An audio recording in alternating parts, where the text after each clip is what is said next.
Okay, strangely, this is the second time I've recorded this, so it's not probably going to be the same lecture I gave before, since I can't really remember what I said before. But here we go. Let's just go ahead and get this thing started. This is chapter 12, late adulthood. This is as old as we go. This we're not going to talk about uh, any older people. Sadly, this is where I am. Late adulthood starts at age 65. I'm 71, so I am young old, as they say. We're going to see that in just a second. But that is where I am. As people pass the 65-year mark, as I said before, if they make it that far, of course, genetics dictate how much they wrinkle and how quickly they will look old. Depending on the debts that they have created by smoking, drinking, and perhaps taking drugs, not to mention not getting enough sleep, the changes may be severe or minuscule. The aging process in late adulthood is called senescence. Metabolic inefficiency leads to subtle changes in the body's organ systems. The body will adapt to the decline initially, and the individual will not notice the changes. But eventually, the changes will become so extreme that the body can no longer adapt. And of course, as you see this lady, she's suffering. She's suffering from arthritis in her fingers. She has no teeth. Her face is wrinkled. Her skin is spotted, and those are known as age spots. You can see there are age spots on the back of her hand as well. That is her, well, that's her right hand. So that's not a wedding ring anyway. Collagen is a fibrous protein that is the basic component of the connective tissue throughout the body. As collagen loses its elasticity, wrinkles form and systems weaken. Collagen breakdown is also responsible for lupus erythematosus, scleroderma, and rheumatoid arthritis. It's a breakdown of collagen. It loses its elasticity. So one of the reasons why you have stiff joints, because your collagen is stiffening, is getting less elastic. Lupus erythematosus is a disease, is an autoimmune disease of the collagen, and causes some very severe results. Asian, African, and Latin cultures have favorable views of elders. Western culture views are becoming more favorable. Western culture is still combating ageism. And these are the three substages of late adulthood. Young old is 65 to 74. That's where I am. I'm at 71. I'll be 72 in October. Old are 75 to 84. I'm assuming she's 84. And the oldest old are over the age of 85. And as you can see, they don't really look the same. This individual has a little bit more elasticity in his skin. She's starting to get her permanent wrinkles, and this is what it looks like to have permanent wrinkles. So if you think of Wilson, Wilson is 88 years old. He's in the oldest old group. If you think of King Mike is 75, so he has just entered the old group, and he just retired. Of course, Wilson has retired last semester. So if you think of what those individuals look like, then you know what people that you have come in contact with. That's what they look like. As you can see, in the 1950s, I was born in 1949. When I was born, my life expectancy was 59. I've told you guys this before. It was 59. As you can see, everybody, the percentage of individuals over 65 is fairly low. In Germany, Japan, United States, and China, as we have gotten older, I mean, as time has gone by, of course, as time has gone by, the number of people over 65 has increased in all four countries. United States is not doing as well as Japan, certainly, and even Germany, that are two enemies during World War II. And our ally, China, of course, is not doing as well as we are. but by 2050 they will surpass us. So the physical changes that happen to you when you enter this age group, your hair continues to gray and thin, bones thin, especially in women. Age spots develop. Sun exposure hastens development of these age spots, and of course, the more time you spend out in the sun, the more the darker these age spots get, and the more extensive they are. Height and weight decline. Your teeth change color because you're not putting as much protein into your enamel, and the enamel turns yellow. So if you look at somebody who's relatively old, over 65, you'll see that their teeth aren't as bright white as we see on television. Exercise and healthy diet can slow down the some appearance changes, but of course not all of them. As men and women move past 65, they begin losing weight and height. Physical activity decreases, food consumption decreases, metabolism lowers, health tends to decline, muscle and tissue mass begins to atrophy. And of course, this is what happens to you if you don't continue to exercise. If you do continue to exercise, it slows this process down. But if you don't exercise, then by the time you're in your 70s, your spinal column begins to get weaker, and you lose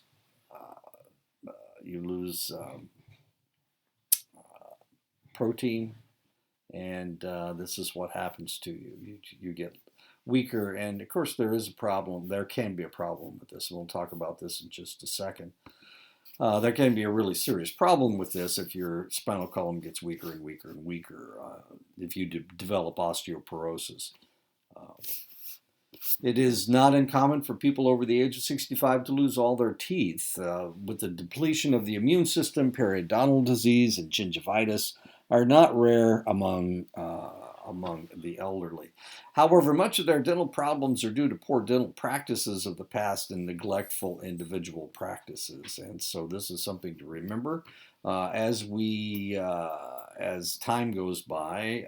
The individuals that we're dealing with grew up in different eras. So the people that we know as the old today, of course, as time goes by, this will all change. This will all change because when I don't know how old you are, but if you're in your 20s or 30s, when you get to be 80 years old, of course, your era will be different than it was for the baby boomers. And of course, you will have gone through different things, and potentially you'll keep all your teeth, and potentially you'll understand that you have to exercise.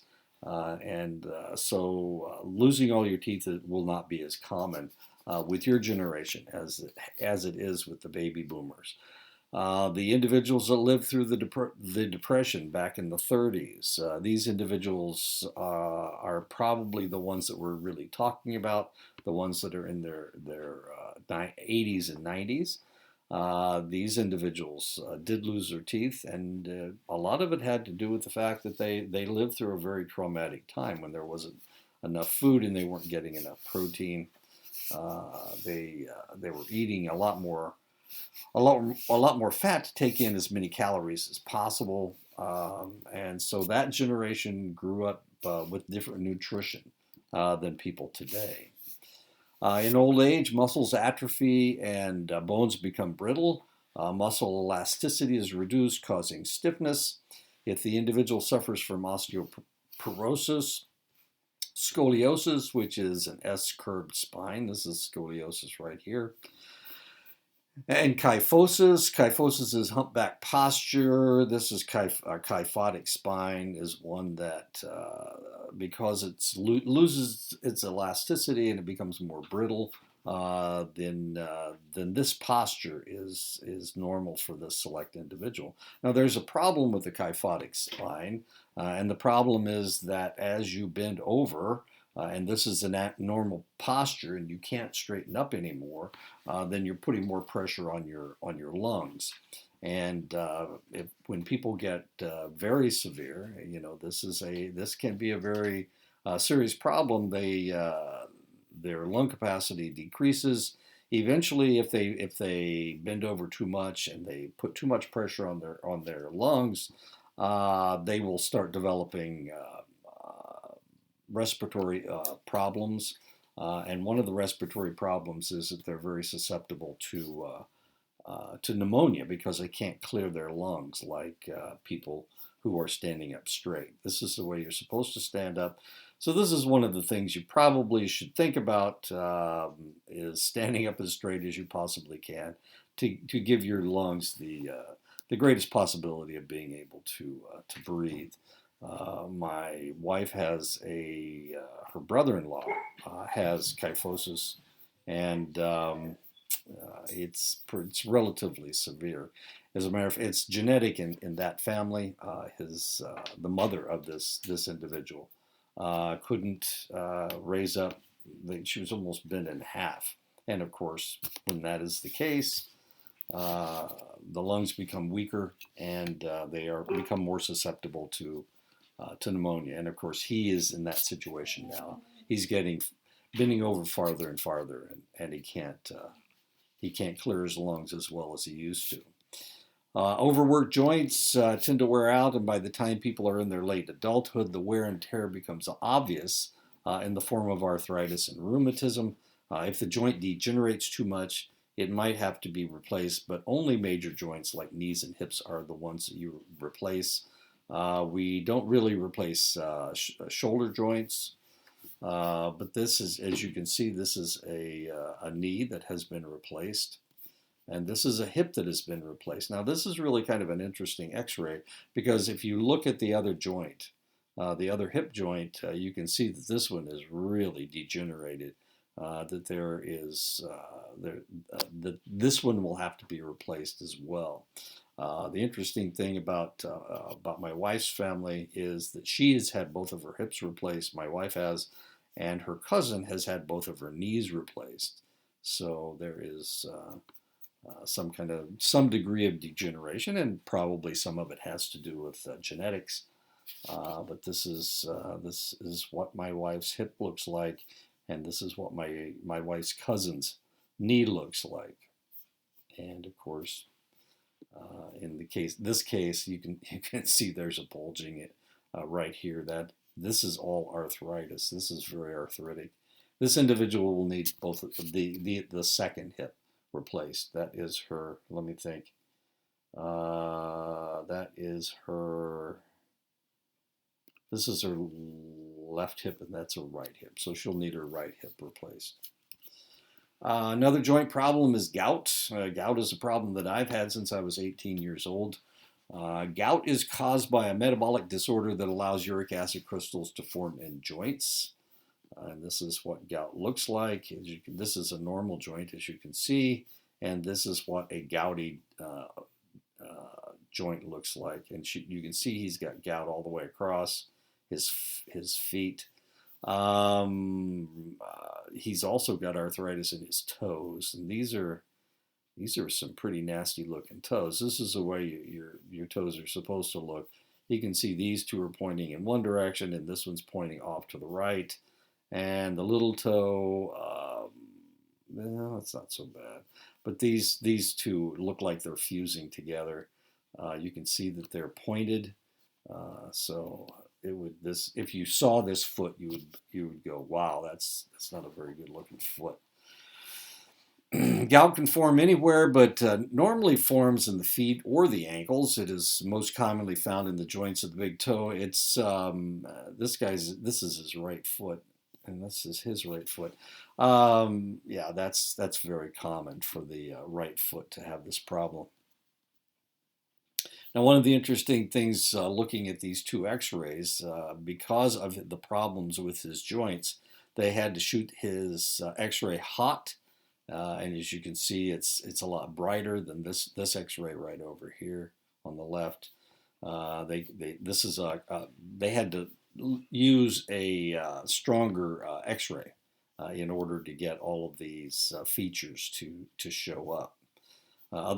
otherwise, if they hadn't shot it so hot, then all of these features would be clouded, and you really couldn't see anything. And this one is much. They didn't have to shoot this one as shoot as much X-ray into the joint to get it to show up. Wow, that's a really nasty thing. Joint right there, as you can see. Wow. Anyway, that's gout. Very painful. You can control gout with your diet. That's what I've been doing since I was 18 years old. I've been trying to be good. Stay away from milk. Stay away from fish and fermented beverages like wine and beer, and then you'll be fine. Or at least you can control your gout. Individuals who have cardiovascular problems in middle adulthood have worsening problems as they age. Further accumulation of fatty plaque in the blood vessels leads to easier fatigue when exercising. Exercise decreases, leading to a more sedentary life, which exacerbates their conditions. So, because of the fatty plaque, they can't exercise as much because they get tired too fast. Worsening conditions cause increased blood pressure, and of course, all of this stuff just exacerbates. Everything gets worse, and eventually they can't move at all. And so you got to continue to exercise. Just because you're old doesn't mean that you can slow down. You need to just keep doing it. As people age and their activity level declines, their lungs lose their flexibility. Stamina will decrease. Chest muscles and the diaphragm become weaker. Age-related conditions may further reduce chest capacity. Diseases of reduced immunity and reduced capacity may develop as lung cancer, emphysema, and pneumonia. These are spots on this individual's lungs. This is an x-ray of the lung, and what they're looking for are these cloudy areas. These cloudy areas are infections. This is pneumonia. This guy's suffering from pneumonia. His right lung is worse than his left lung. This is taken from the back, and as you can see, it's these are huge spots, and this guy's got pneumonia pretty bad. One of the things that happens when you get pneumonia is that this part of the lung is non-functional anymore. They can't breathe with this part of the lung, and it fills with fluid. And of course, if it fills up with too much fluid, the individual will die. In the old days, a lot of people died of pneumonia. If you died of old age, usually the last disease you had was pneumonia, and people were dying in their 50s and 60s. As people age, their digestive system loses its flexibility to take care of any food that they try to feed it. And this is a problem. This is one of the things you need to do as you get older. If food bothers your stomach, or it gives you constipation or diarrhea, you need to stay away from that food. It's silly to try to continue to eat what you ate when you were a child or when you were much younger as an adult. So there are a lot of different reasons, and we're going to talk about them right now. The chemical structure of digestive juice will change, so what you could take care of once upon a time, once you can't take care of anymore. Digestive disorders begin to appear, especially if stress has bothered digestion at a younger age.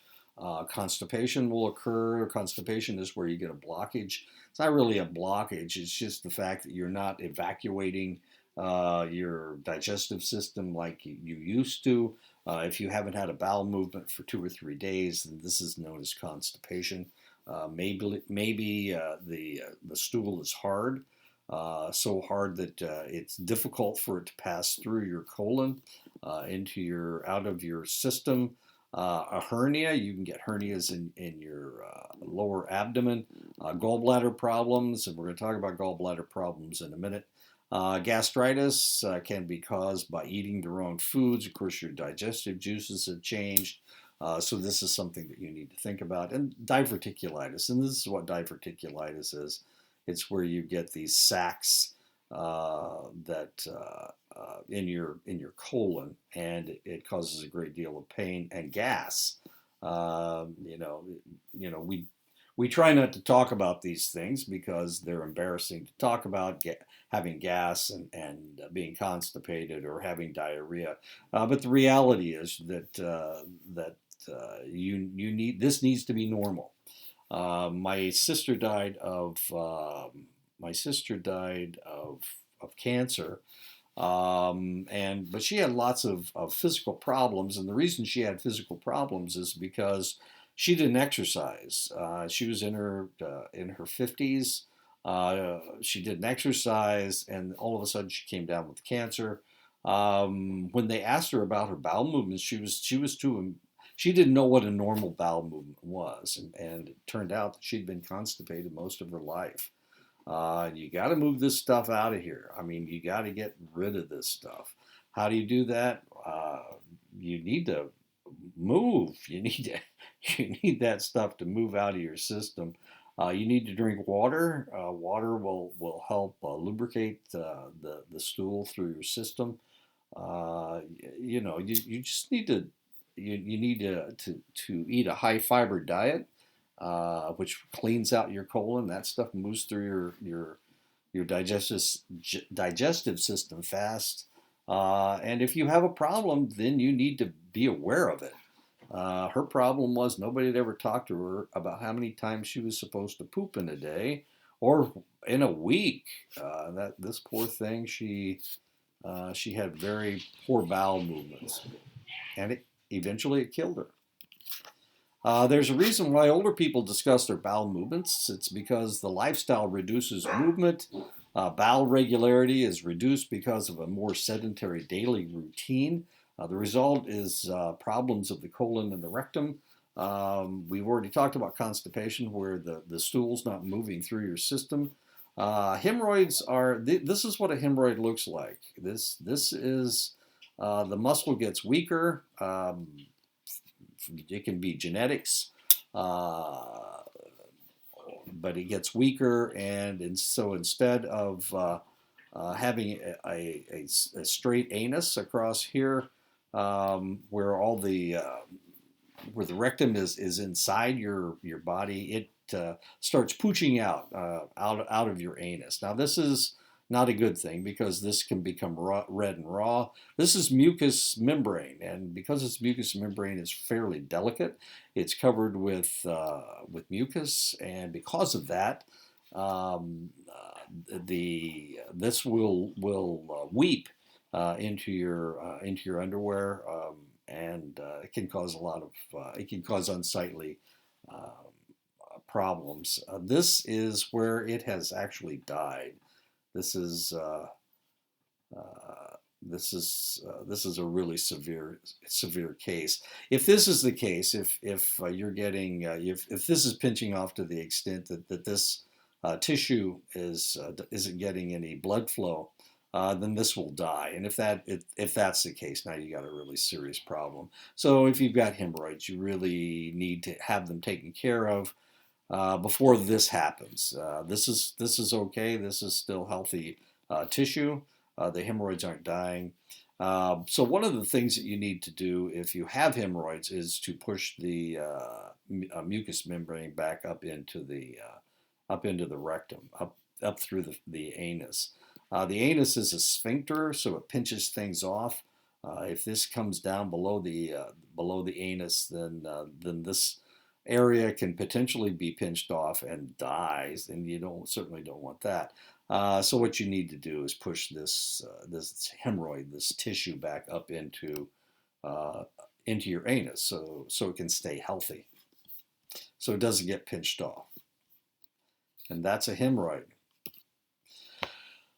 The concept of high and low fiber hasn't been around for very long. For this reason, most of the World War II and baby boom generations didn't understand how to combat the horrors of constipation and hemorrhoids. Now we know that while genes dictate digestive structures, high fiber diets can very often alleviate diverticulitis as well as constipation and hemorrhoids. And there's a lot of things that are high fiber. Potatoes with the skins, in just about any type of fruit. Popcorn is a good high fiber diet. There's fiber cereal, brown rice with vegetables. Any vegetables are high in fiber. Oatmeal, cream of wheat, those things are all high in fiber. And so we need to make sure that we're taking in foods that we can digest properly so that we don't develop diverticulitis, constipation, or hemorrhoids. Um, this is just something that you need to think about. If you're not having a bowel movement once a day, then potentially you need to increase the amount of high fiber that you're taking into your system. Once or twice a day, bowel movements once or twice a day. If you've gone 2 or 3 days without a bowel movement, then that can be considered constipation. I wouldn't take anything that induces you to have that bowel movement. I would try to take care of your problem with high fiber, with popcorn or with fruit. Eat fruit and see if that doesn't move the waste material through your system. Uh, I find that these high fiber cereals, for one thing, they don't taste very good. But another thing is that they give you gas, and so that's not a lot of fun. Try eating a bowl of oatmeal for breakfast, or pop some popcorn. Eat as much fruit as you possibly can, and see if you can't get rid of it the natural way, rather than taking some kind of medication that helps you get rid of that stuff. The problem with taking medication, if you can do it naturally, that's much, much better. If you have to take a medication to get rid of your problem, then that becomes a permanent solution to your problem. So if you have to take medication to have a bowel movement, then you're going to have to take medication every day. But if you can move that stuff through your system and put yourself and re-regulate yourself by eating, Fiber One cereal or whatever, prunes. Prunes are famous for helping you have bowel movements. Then go ahead and do it. It's much, much better to do it in a natural way than it is to use medication. As people move into their old age and slip into a more sedentary lifestyle, they tend to gain weight, many to the point of obesity. As connective tissue weakens, a portion of the stomach may slide up next to the esophagus, leading to feelings of indigestion, gastritis, chest pain, and difficulty swallowing. This is a condition known as a hiatal hernia, and this is what it looks like. This is the sphincter that cuts off your esophagus from your stomach. If this muscle weakens, then that will move up above the sphincter, and now all of a sudden you've got a portion of your stomach that is above your esophageal sphincter. Not a good idea. This is your diaphragm. This puts pressure. It makes it difficult. For one thing, you get indigestion. But for another thing, it puts pressure on your diaphragm. Makes it difficult to swallow because normally when you swallow, the sphincter opens up and it goes into your stomach. But if this guy swallows, it goes right to here, and that's where it stops. And it has, eventually, of course, it's going to pass into the stomach, but this is where it stops. Now, of course, the gastric juices are trying to break down the food, and the gastric juices will cause you to have indigestion, and it's fairly unpleasant. So if this is the case, if you're getting indigestion, then you need to change what you're eating. For one thing, you need to be aware of what gives you indigestion, and stay away from those foods. If Mexican food or certain spices give you indigestion, then you just need to stay away from them. I can't eat processed garlic. Garlic repeats on me. It gives me indigestion. There are certain chemicals in Mexican foods. I have to stay away from certain Mexican foods. Some people can't eat basil. They can't eat oregano. If this is the case, just stay away from those foods. Otherwise, you're going to have problems. Another problem that can be attributed to the low fiber diets is diverticulitis. Diverticula are weakening of the colon wall, causing pockets to form, and these are the pockets or the sacs that we were talking about before. These pockets can become inflamed and cause pain, nausea, constipation, diarrhea, or perforation. Now, as long as it's just pain, nausea, constipation, diarrhea, you're okay. Once this perforates, then the bacteria, and this is loaded with bacteria, gets into your peritoneum, it gets into your thorax. Now you've got a really, really serious, potentially fatal problem, and they'll have to go in there and they'll have to fix it. Now, if this gets too severe, of course, what they will do is they will go into they will open up your abdomen, and they will cut this portion of your colon out. If this is too severe, they'll have to just take it out. This is diverticulitis. I'm sorry, diverticulosis. This individual has diverticula, but they're containing it to some extent. But if these things start to rupture and we get perforations, now that's diverticulitis, and that is severe, and that will cause bleeding. It will cause the bacteria to leak from your colon into your thorax, and now we got a really serious problem. Gallbladders function to hold and concentrate bile for the digestion of fats. With age, the efficiency of the gallbladder is reduced. If the individual continues to eat a high-fat diet, they may develop gallstones, which can block the bile duct, causing inflammation or gallbladder disease. And of course, if that happens, anytime you eat fatty foods, the gallbladder tries to pump bile into your digestive system to break down the fats. It can't because of the gallstones. So there's not a whole lot you can do about this except to go in and take out your gallbladder. In the old days, they used to open your abdomen or it's right underneath your rib cage. So they used to just open you up and pull out your gallbladder and take it out, of course. This happened to my mother. She had gallbladder disease. One of the reasons why my mother had gallbladder disease is because she grew up during the Depression, and in order for them to maintain their number of calories, they ate a lot of bacon grease. They put grease in everything, especially bacon grease. It's very tasty. Pigs back then, bacon had a lot more fat in it than it does today.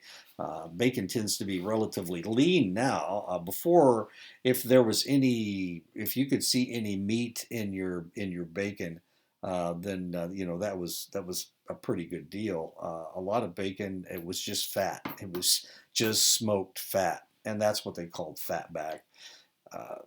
It's anyway. My mother ate a lot of fat because that's how they maintained themselves. They made gravy out of the fat. They ate a lot of these really fatty foods, and of course that caused gallbladder disease. And when my mother, this was right after she had my brother, so she was in her 40s, and she had to have her gallbladder taken out.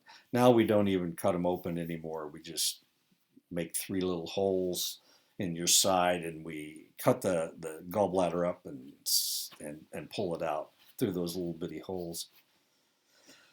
But of course, if their gallstones are too large, they have to make the incision a little bit larger to pull the gallstones out. Anyway, it's not a lot of fun. As people age, most of their bodily functions suffer because blood flow decreases and their organs become less efficient. The blood flow decreases mainly because they're not getting as much exercise as they were before. One way that they can take care of this is by continuing to exercise.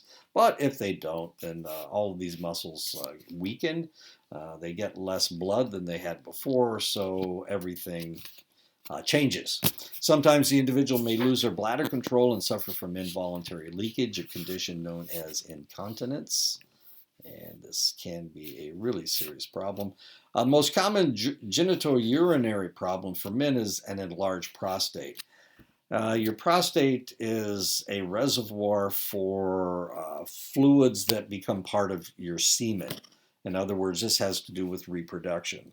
So anytime a male ejaculates, much of the fluid in his ejaculate comes from the prostate gland for the male. Now, as you get older, of course, your desire to have sex decreases. We talked about testosterone in the last chapter. Your testosterone goes down, well, it's about like 1% every year. By the time you're 70 years old, and this starts in your 30s, so by the time you're 70 years old, of course, your testosterone has decreased by 40%. And this can interrupt your, this can disrupt your prostate. So the less sex you have, the more fluid that builds up in your prostate, and this can cause what is known as an enlarged prostate. This is not a good situation. Because it is enlarged, it pinches off the urethra. The prostate is wrapped around the urethra. So if you do develop an enlarged prostate, urinary flow is not very constant. So when a male starts to urinate, if he goes a little bit and then he pauses a little bit and then he goes a little bit more, this is the problem for males who have enlarged prostates. Now there's another thing that can cause your prostate to not be have a problem, and that is if you contract STIs, especially gonorrhea. Will cause a real severe problem.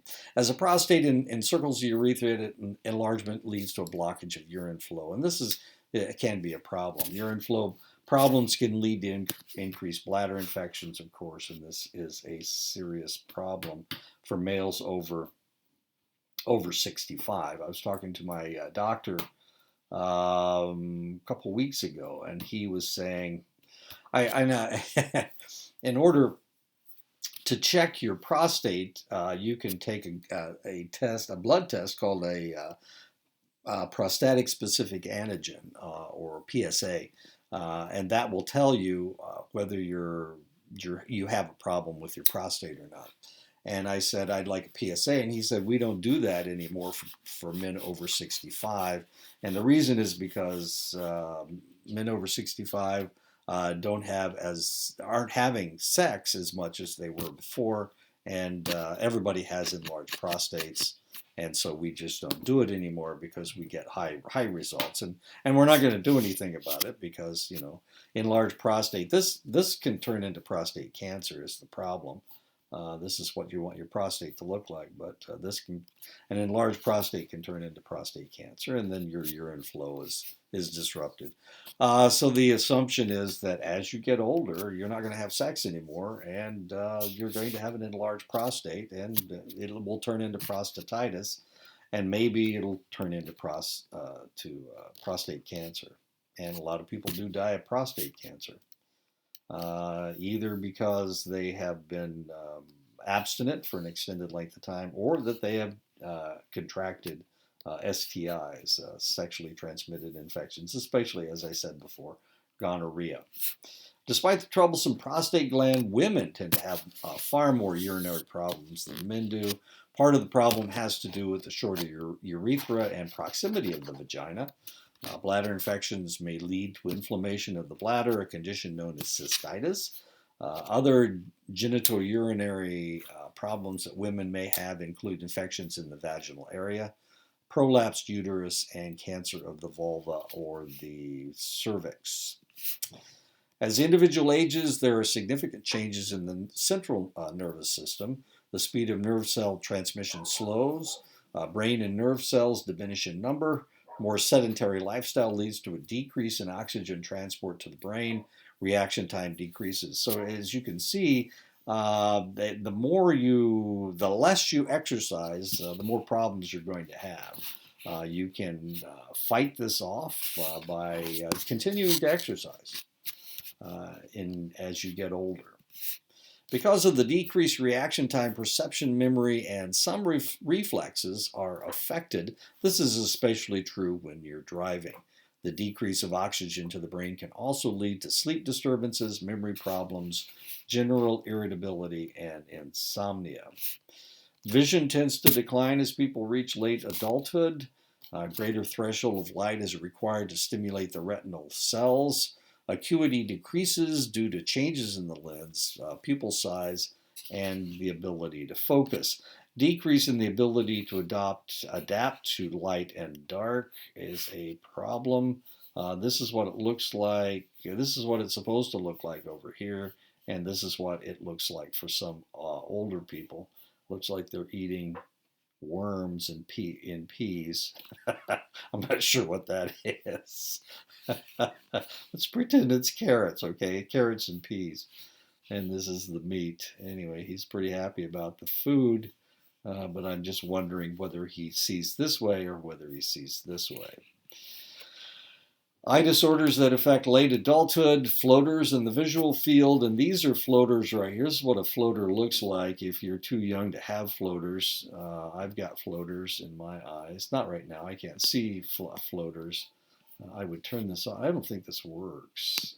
And no, it's not going to work. Okay. This is what a floater looks like. Cataracts, this is what a cataract looks like. The lens of your eye, the iris actually becomes opaque instead of clear. Like this eye is clear and this one has cataracts. As you can see, it's turning white. Drooping eyelids, of course, is where you can't keep your eyes open. And the other is macular degeneration. This is what macular degeneration looks like. It's a decreased blood supply to the retinal area of your eye. So since it's in the center of your field, when you look at something, this is what you see. You see this massive gray. Your peripheral vision is still okay. So the problem is you can't really read, because when you read, you're looking directly with the middle of your eye. You're looking at the words, and you're seeing a massive gray. Anyway, my wife's uncle had macular degeneration, and he was a big-time reader, everything. And unfortunately, as he got older, he couldn't drive anymore, of course, because you can't see to drive. So he had to be taken places. Hearing is the most frequently lost sense as people age, including me. About half the people over 65 have some degree of hearing loss. Males tend to have earlier and greater hearing losses, mostly because many jobs require being around loud noises. And of course, this is my situation. Despite the fact that when I was in the military, I worked in the hospital. You wouldn't think the hospital would be that loud, but I worked in the laboratory where we had centrifuges, and they spun around at a certain speed, and that speed caused a whining, and I have a hearing loss at that whining, that frequency level of the whine. High frequency sounds are usually the first to go, but low frequency loss may increase as people age.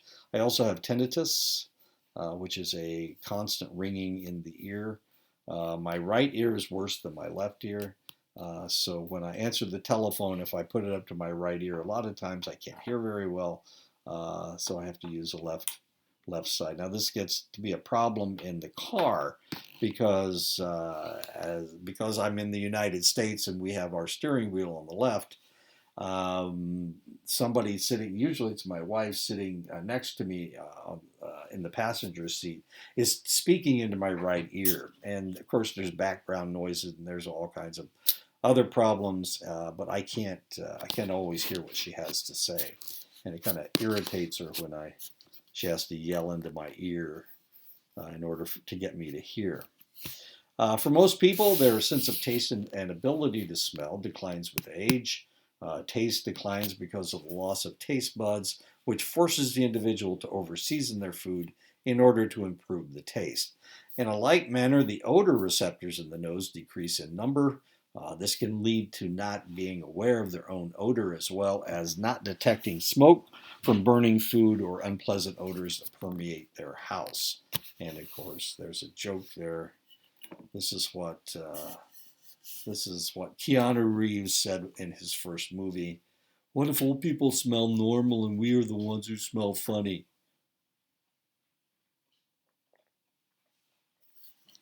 That's just getting a drink. Changes in sleep patterns or quality of sleep declines with age. You sleep less deeply. Time and light sleep increases. Your body repairs itself in delta wave sleep. That's the deepest sleep. And unfortunately, as you age, the amount of delta wave sleep that you get decreases. So you're in REM sleep.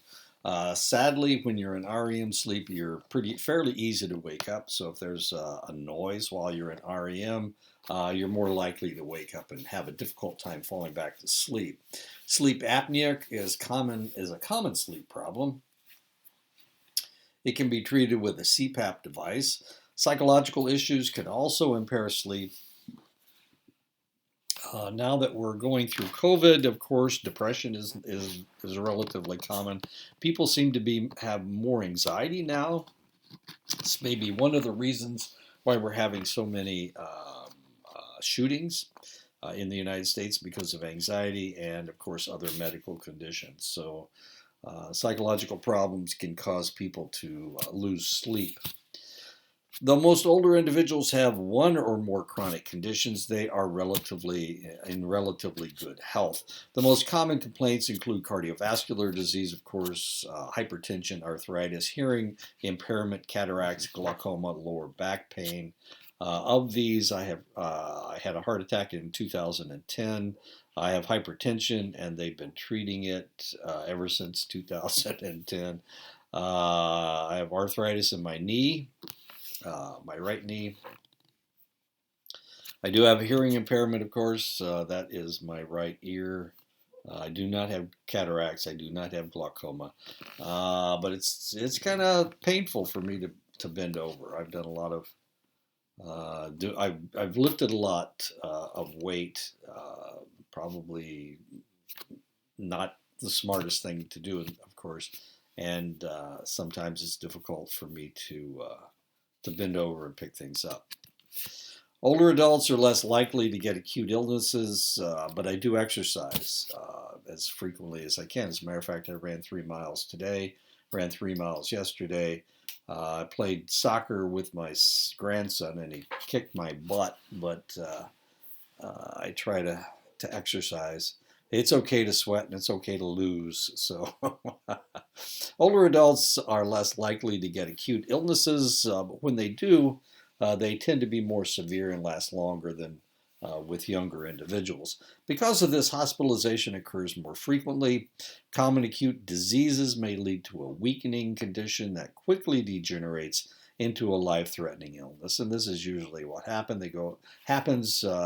They're not improving. They go in to see the doctor. They're not improving, so the doctor puts them in the hospital, and they just kind of slip away.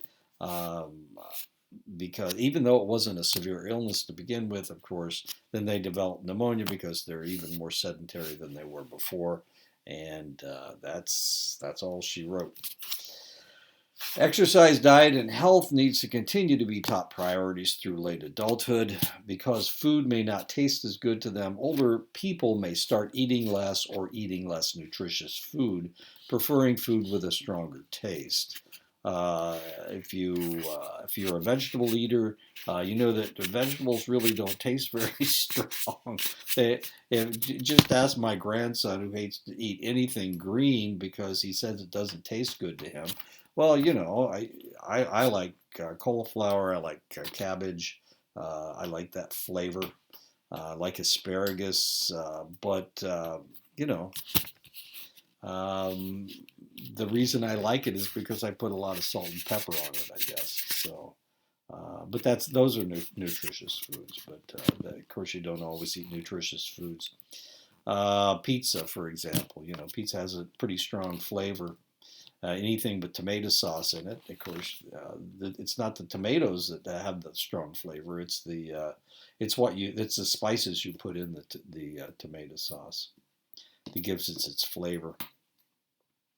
Fluids may not have the same zing that they once had, so drinking water becomes an afterthought, and the individual becomes dehydrated because they don't drink enough. My mother knew this. She died at 98, but for the last, I don't know, 10 years of her life, she used to sit watching television with a glass of water, and she would drink the water. She knew that it's very common. She was actually a nurse, and she worked with a lot of older individuals, and she knew that dehydration was part of what kills people. If you don't drink enough water, then you don't urinate. If you don't urinate, you get a urinary tract infection, and then that's all she wrote. Um, so after having been a nurse for a number of decades, my mother was very well aware that this could potentially be a problem, and so that may be why she lived to be 98 instead of 78 or 88 or whatever. Because older adults have questionable eating habits, diets high in tasty fats and proteins increase a person's susceptibility to cancers. Fat is especially a problem with select cancers like colon cancer, uterus cancer, breast cancer, prostate cancer, kidney cancer, and pancreas cancer. There are a number of factors that lead to poor nutrition as people get older. They may lose their teeth and have a difficult time eating. The enjoyment of food declines because of the loss of taste and smell. Especially with COVID-19, one of the things that the virus does to people, whether they are symptomatic or asymptomatic, is that they lose their sense of smell and sense of taste. I went to see my doctor on last Thursday, and we were talking about getting vaccinated against COVID-19. I haven't had my shots yet, and he said that he tested positive for COVID-19. He's a young guy, so he was asymptomatic, but the only symptoms he had was the fact that he lost his sense of taste and sense of smell. Now, humorously, when I went in to see him, I was thinking, oh no, geez, I had a cheeseburger for lunch, and they had a big onion, really big slice of onion on it, which is good for you. Onions are good for you. Anyway, I was afraid that I would offend him because of my onion breath, but he couldn't smell it anyway, so I was good to go. Okay, so loss of sense of taste and smell, and of course, this may cause more people, even though people don't die of COVID-19. If they lose their sense of taste and smell, they don't get it back. That's just one thing that they need to do is eat properly, and of course, if they don't, because they've lost their sense of taste and smell, they don't want to eat as much as or the nutritious foods they did before, and so that may be a problem. Fixed incomes that limit the purchase of good food, physical problems that limit shopping, forgetting to eat, and loss of appetite. Because they are losing weight, older people assume they're eating a balanced diet. They keep beating us over the head with the fact that we need to lose weight, and we're all obese, and so these individuals, they think, oh, geez, I'm getting healthier because I'm losing weight. Of course, they can't control their weight because they're not eating properly, and they're not eating the right nutritious foods, and then of course they die. Strokes in medicine, we refer to strokes as cardiovascular accidents. Begin to happen with greater frequency as people get older, or if they snort cocaine. One of the things that happens when you snort cocaine is that it's a vasoconstrictor. It constricts all your blood vessels. And this can be fairly traumatic to your system. And then when the cocaine no longer in effect, then your blood vessels will expand. A lot of times, this will cause a serious, it's constricted and then it lets loose. There's more pressure in there, and because of the increased pressure, it will cause the individual to have a stroke. Snorting cocaine for an extended length of time is not the wisest thing to do. You will probably die of a stroke. It's not like cocaine isn't something that you can do every day for 30 years. It's just not going to work that way. Eventually, you're going to kill yourself, not because of an overdose, but because of the damage that it does to your cardiovascular system. A stroke is, and I'm not really, we're not really talking about cocaine. What we're talking about is older people having strokes. A stroke is when a portion of the brain dies because oxygenated blood is unable to get to the area due to a blood clot or a hemorrhage. Blood clots and hemorrhages are the two main reasons for people having a stroke. They are the causes. Usually it's a blockage. About 70% of the time, the reason the person has a stroke is because of a blood clot that gets into the blood vessels of the brain. And because the blood can't get to the brain, that portion of the brain will die. And that is what a stroke is. Like I said, about 70% of the 70% of all strokes are caused by blood clots. About 30%, about 25% are caused by hemorrhages. Now, this can be, these are like opposites, okay? We can break this clot up. We know we have a medication that will dissolve that clot. If we can find out fast enough, we can keep the brain from dying if you have a stroke. But the problem is we have to determine if it's this or if it's this. Now, we have that medication. It's called TMA, I think, or TSA. We can give you that medication. If we give it to you fast enough, it's going to take care of that clot, and there's not going to be any damage to your brain. The problem is that if we give it to you and you've got a rupture, if you've got a hemorrhage, then what will happen is you'll bleed out and you'll probably die. So so medicine, if somebody comes in with a stroke, they've got to determine fairly quickly whether it's a blood clot or a hemorrhage. And if they can determine it's a blood clot, they can give you the medication, and the damage is minimal. An aneurysm is when the blood vessel wall weakens, allowing a herniated wall. The expansion of the wall may cause a ballooning effect that puts pressure on the portions of the brain, causing various symptoms. And these are what they look like. These are aneurysms. They are a weakening of the cell, the venous wall. And it will rupture. If it ruptures, of course, then you bleed out, and now you've got a cerebral hemorrhage, and that can cause a lot of damage to the point of killing you.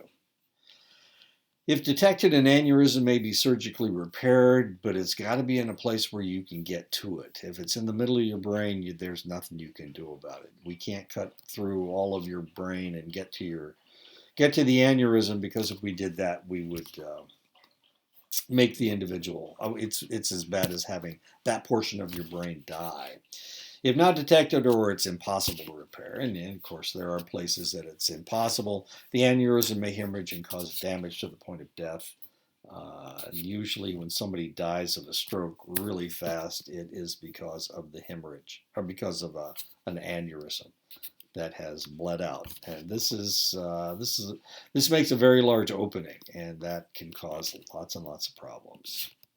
Stroke severity usually has to do with the location and how extensive the damage is. Some strokes only show minimal damage, while others cause total paralysis and loss of speech. Sometimes after a stroke, the brain is able to reroute the operation of a function so that they have near total recovery. Now, the interesting thing about males and females, males, of course, have bigger brains than females do. That doesn't make them smarter, of course. But sadly, male brain is more hardwired than the female brain is. So it's a little bit easier for her to reroute information in her brain. Her brain's female brain is a little bit more flexible than the male brain. So when females have strokes, their recovery tends to be faster and more complete. When males have a stroke, it is the opposite. It's their brains are not as flexible, and they tend to have more damage, and it is a less complete recovery from the stroke, as sad as that is. We can tell if you have a stroke just by asking you to stick your tongue out. And as you can see, this little girl's doing a pretty good job of sticking her tongue out. If you've had a stroke, of course, usually it affects one side of your muscle mass, your left side, your right side. So when you try to stick out your tongue, it doesn't come out. It comes out on the side. So you can't control the side that has the stroke on it. The signs of a stroke: sudden temporary weakness in the face, arms, or legs, difficulty speaking, difficulty seeing, unexplained headaches, dizziness, change in personality, change in intellectual function. The younger someone is when they have a stroke, the more likely that they will recover, because as you get older, your brain becomes less flexible. The younger you are, the more flexible your brain, the more likely that you will be able to recover. One of the greatest fears of older adults is that they will lose their mental capacities and drift into what is known as senility. Senility is a loss of reality, being helpless, and developing incontinence. In other words, you can't control your urinary tract. Another name for senility is dementia, the loss of brain capacity that gets acceleratingly worse, since if you don't use it, you lose it. And of course, this is one of the reasons why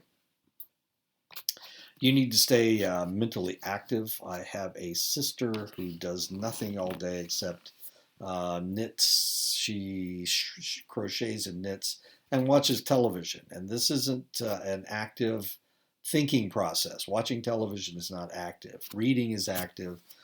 Doing crossword puzzles is active. Doing math problems, all of that is being active, but she doesn't do that. So we'll see how long, whether she wanders into dementia. About 5 years ago, she called me on the phone and asked me if I knew of medication that would keep her from getting Alzheimer's disease, and I gave her a couple ideas. Who knows? One of the main symptoms of dementia is inexplicable confusion and frustration. Now we're going to talk about Alzheimer's disease. It is an irreversible dementia that strikes some individuals. People with Alzheimer's tend to lose their intellectual functions fairly rapidly until they can no longer control their bodily functions and they die. Alzheimer's disease is caused by the loss of nerve cells due to the death and decay of neurons and the production of a protein that begins to accelerate the process. This protein is known as amyloid plaque. And this is what amyloid plaque looks like. Looks like a dead spot in your brain. And as you can see, these are amyloid plaques. They're pieces of waste product. Besides the buildup of amyloid plaque around the neurons, protein filaments called neurofibrillary tangles develop inside the neurons and make them non-functional. When this occurs in the area of the brain that produces acetylcholine, the individual rapidly loses memory and function. And these are neurofibrillary tangles, these dark areas. This is normal brain tissue. These are amyloid plaques, and these are neurofibrillary tangles. Formation of amyloid plaque and neurofibrillary tangles is normal as we age. This happens in everybody's brain. The question is, will it happen rapidly, as in the case of Alzheimer's disease, or will it happen slowly so that you can maintain your intellectual functioning? The difference between normal formation and rapid formation in Alzheimer's seems to be the rapidity in formation in the area of the brain where the formation takes place. Alzheimer's disease does not usually present itself profoundly in the beginning. The individual may garble messages or go on sudden spending binges. The individual will also become confused, irritable, restless, and agitated, and they will have impaired judgment, concentration, orientation, and speech. Parkinson's disease is characterized by motor symptoms, slow walking, difficulty getting out of chairs, slow hand tremors. The disease is caused by the deterioration of dopamine producing cells in the substantia nigra. Since Parkinson's disease is caused by the degeneration of brain cells, one area of research that seems as if it might have rich potential to alleviate the symptoms is stem cell research. Unfortunately, people with little understanding of the source of stem cells have blocked stem cell research in the United States because of the abundance of stem cells in fetal tissue. Embryonic stem cells and umbilical cord stem cell, blood stem cells. I can remember when this debate was going on. I was where was I? I think I was in Nebraska, not Nebraska. I was teaching in Iowa, and when this was taking place, this debate as to whether we would have stem cell research or not. No, I was in Montana. Anyway, they were debating this, and it was passed through the House, and then it was passed by the Senate. It looked like it was going to become law, and then George W. Bush vetoed it. And they couldn't override his veto, so we blocked stem cell research in the United States. The reason was because somebody got it in their mind that the only way that we could find stem cells was in fetal stem cells, but that's not true, of course. There are also adult stem cells, but it blocked all research in the United States. So any research is coming out of Canada, it's coming out of Europe, it's coming out of Asia, but it ain't coming out of the United States. Most stem cells have the capability of forming similar cells to the cells in their proximity. This is known as equipotentiality. If we have a stem cell, we can put it in the spinal column. It will create a spinal column cell. So we could repair problems such as problems in the knee joints, any problem that we have. We could create new tissue using stem cells, but of course we can't do the research in the United States. Cancer is the second leading cause of death in older adults after cardiovascular disease. Half of all diagnosed cancers and more than 60% of all deaths due to cancer are in people over the age of 65. While some cancers are easier to treat, lung cancer deaths have risen 104% in men and a whopping 452% in women since 1960. Some cancers do seem to be genetic in nature, but others are caused by overstimulation and abuse. So what in the world's going on here? Why are people living, why are so many more people dying of cancer? It's because they're living longer. In 1960, remember I was born in 1949. I was only 11 years old at this time. Life expectancy was only 59. It's in the 70s now. So people are living longer, and they have to die of something, and they're more likely to die of cancer because they're living longer. That's why we have so much more Alzheimer's disease now than we had back then. People were just not getting old enough to develop Alzheimer's disease. They were dying of other things, usually cardiovascular disease, and they're dying in their 50s and 60s, and now people are living into their 60s and 70s, and they're developing more of these problem diseases like cancer and Alzheimer's disease. The United States culture focuses on and promotes youthfulness. Even commercials aimed at older people have actors who are just barely old enough to represent their age group. This is known as ageism or prejudice against old people. It's also known as gerontophobia or fear of old people. And of course, we are scary beings. This is what you're going to look like when you get old. That's a problem. As people age, they tend to have less energy and must use their expertise to compete with those with more drive. They must maximize their gains and minimize their losses whenever possible. They must be selective about which tasks they attempt. They must optimize the energy they put into tasks. They must compensate for losses by refocusing energy where it can do the most good. And this is known as the SOC theory, or the selection, optimization, and compensation theory. And that's how you and this, of course, is part of being wise. It probably wasn't the best idea for me to play soccer against my grandson. He's only 8 years old, but he's getting faster than me, and I have a hard time. I don't have the endurance I once did, so I need to be more selective. I need to optimize my potential, and I need to compensate for my problems. I probably should have played defense and not tried to play offense. Wisdom is like intelligence and creativity is almost impossible to define.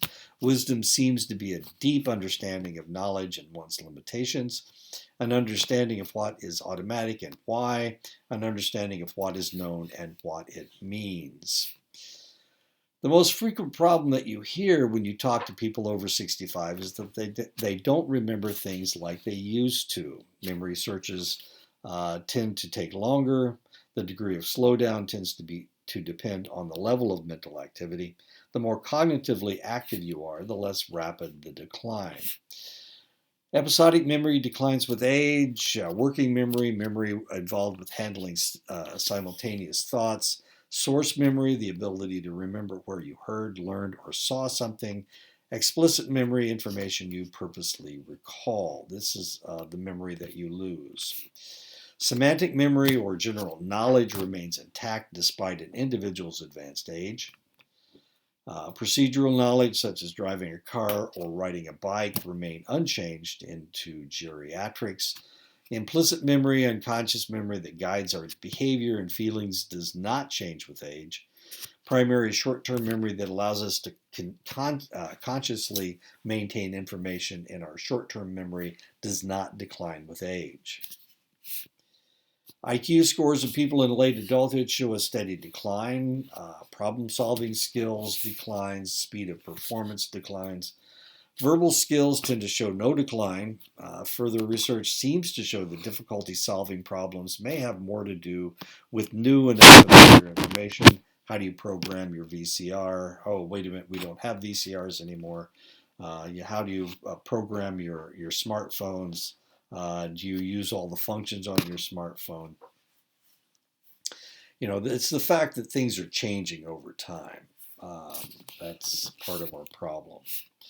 While speaking is rarely a problem unless there are organic problems such as dementia or a stroke, reading is quite an involved process. Working memory, processing speed, and inhibition are areas that decline with age, and all of these contribute to the reading process. Other reading processes include vision, comprehending the words, syntax, semantics, integration of the words into a whole, context, and pragmatics. While older adults and younger adults process language in a very similar manner, research shows that younger adults tend to pause longer at the ends of sentences. Younger readers spend much of their time on vocabulary and concepts. Older readers infer more from context and spend their time connecting new information with old information. One area of research has tried to discover why older individuals tend to drift off into irrelevant topics when speaking, and this is known as off-target verbosity. I'm sorry, I mispronounced that the last time I did this as well. Research has speculated that this trend may be caused by various circumstances: lower frontal lobe functioning in the brain, psychosocial stress, extroverted personality, smaller social networks, lower social support. People tend to speak to older adults in a similar manner to the way they speak to infants and small children. Some of this is because hearing loss is common among older adults. Some has to do with a proclivity for dementia, and but some of it may be tied to negative stereotypes by the person that is speaking to the older individual. While there isn't a switch that flips to old when you reach 65, to pretend that there isn't a continual decline into old age would be illogical. While most of the decline is physical, there are social and family changes that occur as well.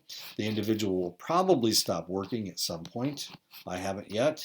Wilson didn't stop until he was 88. King Mike didn't stop until he was 75. Creativity and discovery lose their allure, and the new focus is on maintenance and quality of lifestyle. Focus is on what is happening to the individual rather than what is happening to others. Older people report having fewer intense negative emotions than when they were younger. Some studies show lower intensity to positive emotions as well. Positive emotion, though less intense, increase in frequency in very late adulthood. Emotional control is equated with healthy coping, especially in late adulthood. Robert Peck has speculated that older adults go through 3 personality adjustments. The first is ego differentiation versus work role preoccupation. This refers to the adjustment that must be made from an individual's work role to that of retirement.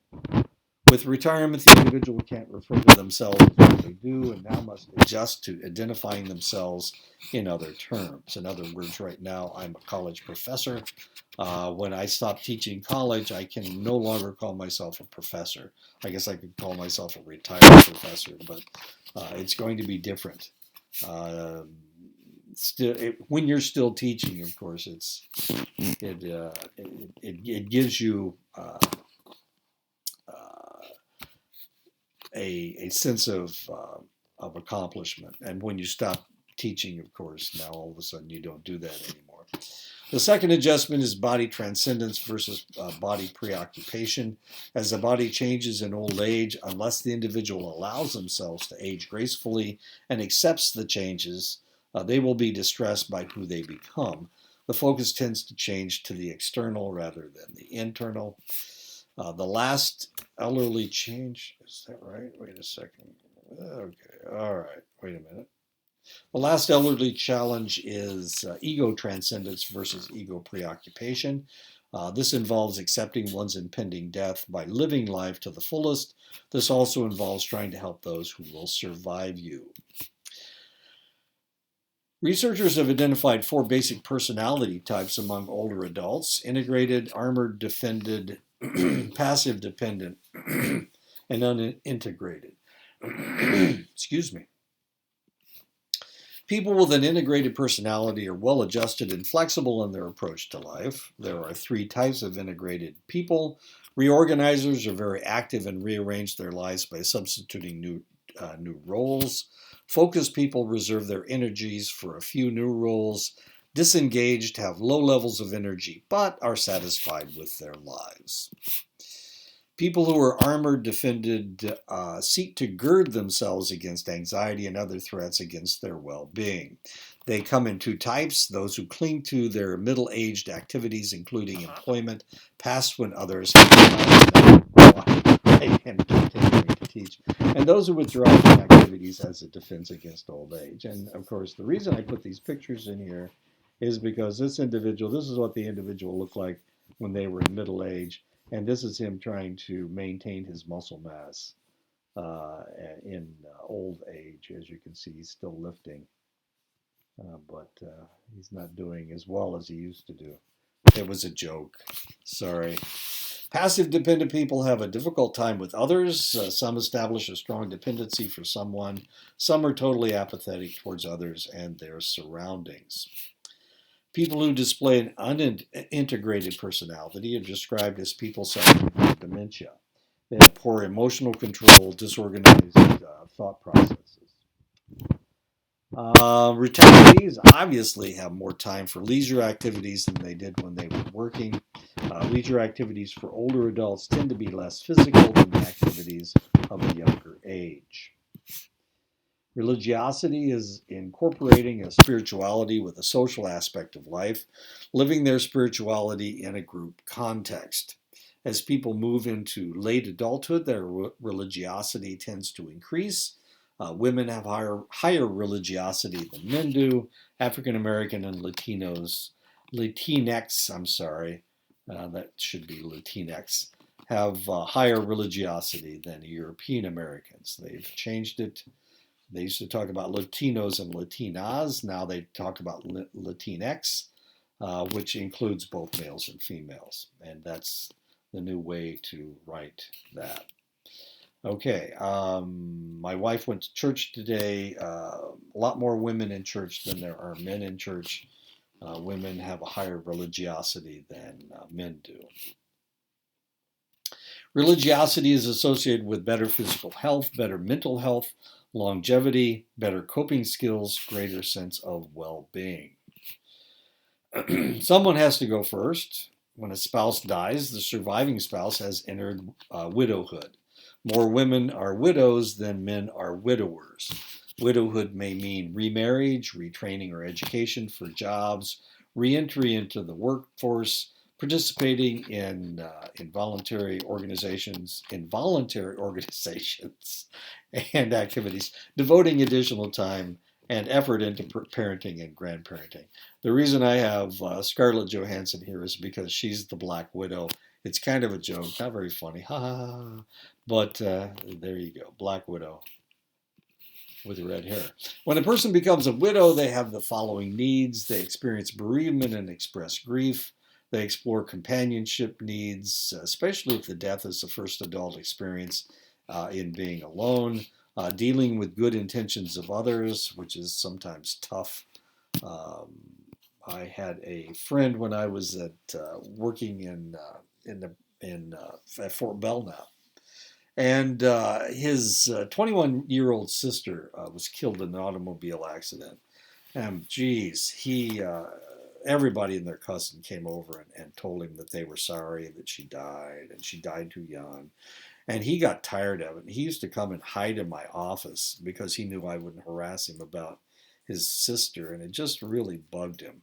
And the people had good intentions. The problem was that he wanted to deal with it himself, and it was easier for him if he dealt with it himself, and that's what I allowed him to do. We talked about other things other than the sad situation with his sister, who had just graduated from nursing school, by the way. So there were a lot of levels, and she was pregnant at the time. So there were a lot of levels of sadness in this situation, and he just needed to deal with it himself. Seeking experiences that build self-confidence, personal skills and competencies, gaining assistance, and re-engaging socially with others. Men who lose their spouses tend to have a more extreme reaction, mainly due to the fact that men tend not to have a close confidant like women do. Loneliness and depression are common reactions with men. When widowhood and retirement happen at the same time, things may be devastating for the man. They have nothing to take their mind off of their problems. Suicide is not uncommon in such circumstances, and females committing suicide when they are widowed is not very common, but men when they are widowed, suicide is not that uncommon, sadly. As people age, their cohorts die around them, and they lose that automatic social support that they have always had. Friendship provides psychological intimacy and camaraderie. People in late adulthood tend to optimize their social networks by ending peripheral and negative relationships and focusing on happy, fulfilling relationships, people that make you laugh. And there you go. These two are doing a pretty good job. The average person spends 10 to 15 years in retirement. Older adults fit one of 5 lifestyle patterns: continue to work full-time, continue to work part-time, retire and become active in volunteer work, retire and become active in recreational leisure activities, retire and later return to work full-time. There are many factors in play determining when an individual will retire. Age when they can receive Social Security. You can retire at 62 and receive 75% of your Social Security. This is what my wife did. We needed the money. You can retire at 65 and get 100% of your Social Security, or you can do what I did. I waited until I was 70 to retire or to start receiving Social Security, and I get 132% of what I should have gotten. So if I can live for another 30 years, I will be getting some pretty good bucks. My retirement, my Social Security is, what is it? It's like about $30,000 a year. Social or economic, and that's because I waited until I was 70. Social or economic reasons. Now remember, when I was born, life expectancy was 59. So waiting until you're 70, if everybody's dying, the average age life expectancy was 59.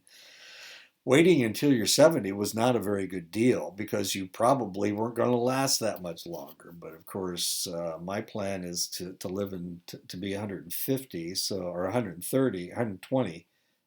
So that's what is that? That's 50 more years. So I'm going to be getting some pretty good money. Social or economic reasons force or people into early retirement or older work needs. Inability to do work-related activities forces the individual to retire. And of course, I've worked in medicine, and I've worked and I teach, and these don't create a lot of physical problems, hopefully. People who are forced to retire due to health or occupational health limits are not as happy as people who retire of their own free will. People who are flexible and develop hobbies, interests, and friendships that are not work-related adjust better to retirement. Having a sufficient financial base for retirement means to start making plans and saving in later early adulthood or early middle adulthood. While retirement seems like something you do on a select day, the reality it usually takes place in stages. Pre-retirement takes place in two substages. The first substage is denial and a negative attitude that you will need to worry about it. The second substage is when people realize that retirement is fast approaching and they must make plans to get caught with nowhere to go. Directly after retirement, most people feel happy and peaceful due to their new independence. Time tends to be taken up with getting projects done that people have been putting off for years. After all the projects are completed or discarded as petty, the individual might begin a cycle of depression as they realize that they have withdrawn from a fulfilling social structure for isolation and loneliness. They may feel at loose ends. Many people may take up volunteer work, travel if they can afford it, or develop new hobbies. They must find meaningful and enjoyable ways to spend their time. Once they have dealt with their new lives, people will make a realistic appraisal of their options for the future. Volunteer work may be too much like work with inadequate rewards. Hobbies may be boring and lonely. Others may find volunteer work highly rewarding and hobbies intensely satisfying. People get in a routine that becomes established and remains stable. They accept their new role and no longer miss their working lives. Expectations change as do behavioral standards and social norms. People will stay in the stable stage until they are either forced back into the workforce for one reason or another, or they become so debilitated they can no longer function independently. About 1/3 of retirees return to work for financial reasons, and that is the end. That guy's kind of old, isn't he? The last stage of Erikson's psychosocial theory is a sense of integrity versus a sense of despair. This crisis normally takes place as we are in our last years of life. An individual will look back and either see that their life has been full and rich, or they will look back and wishing that they could make amends for some of the things that they have done. And that is the end of the chapter. Whoa, here we go.